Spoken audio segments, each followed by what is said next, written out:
இன்னைக்கு இந்த கூட்டம் நடக்குதுன்னு தெரிஞ்சுக்கிட்டு நம்முடைய எடப்பாடியாருடைய மனசாட்சியா இருக்கிற இளங்கோவன் எனக்கு போன் பண்ணி வரல நீ அதிமுக சேருங்கிறாரு.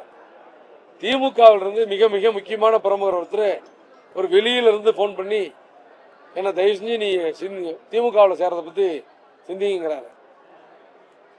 தாவேக்கால நாங்க சேரணும்னு சொல்லி சில பேர் சொன்னதன் அடிப்படையில் அந்த தாவேக்கால சேர்றதுக்காக சில பேர் முயற்சி பண்ணாங்க.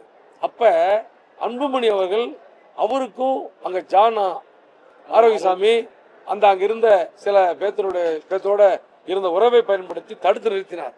இப்ப அவர்களும் அந்த கதவை திறந்து வைத்திருக்கிறார்கள். இப்ப எங்களுக்கு அழைப்பு இல்லைன்னு சொன்னா இன்னும் அண்ணன் திருமாவளவன் என்கிட்ட பேசல. ஆனா எனக்கு உயிருக்கு உயிரான அண்ணா அவரு. ஆனா அவர் மட்டும்தான் பேசல, மற்ற எல்லா தலைவர்களும் பேசிட்டாங்க. நீங்க சொல்ற தமிழக வெற்றி கழகத்து வேல்முருகன் அவர்களும் என்ன பேசினார், எல்லாமே பேசினாங்க. ஆமா அதான் வாழ்க்கை கட்சி எல்லாமே பேசினாங்க. நாங்க பொறுத்த வரைக்கும் என்ன முடிவு என்பதை விரைவில் ஆடி மாசம் வந்துச்சு தலைவா. ஆடி போர்க்கலாம் ஏங்க அது இன்னும் படிக்கலையே. ஏங்க 3000 பேர் கலந்துக்கிட்டா நீங்களே பாத்தீங்க. அந்த 3000 பேரும் 3000 சீட்டு கொடுத்துருக்காங்க. அது குழு எல்லாம் உட்காந்து பேசி தான் பண்ண முடியும். 3000 பேர்ல ஒரு 10 பேர் சொன்னதை மட்டும் அன்புமணி ஏத்துக்க முடியாது. இல்ல அப்படி இல்ல, எல்லாமே ஒரே ஒருமித்த கருத்தா அவர்கள் சொன்னது. அதை ஒண்ண மட்டும் சொன்னாங்க. நீங்க கை தட்டினாங்களா இல்லையா, அதுதான் அவங்களோட ஒப்புதல். புதிய பாதை தேடுற மாதிரி ஆமா, இப்ப போன பாதை கரடுமுரடான பாதையா போச்சு, மூடப்பட்டது இல்ல. நாங்க அதை மூடிட்டோம்.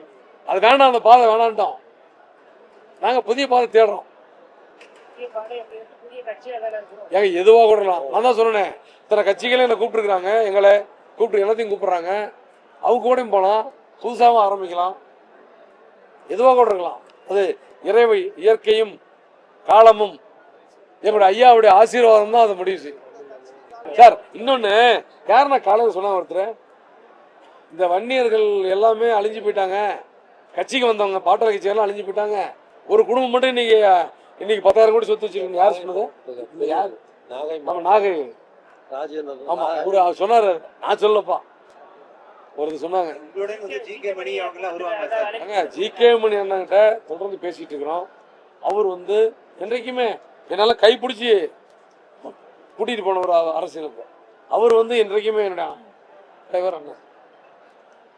அவரெல்லாம் கலந்துக்கிட்டு தான் எல்லாம் பண்றோம். அது தெரியல, அது அவர் முடிவு.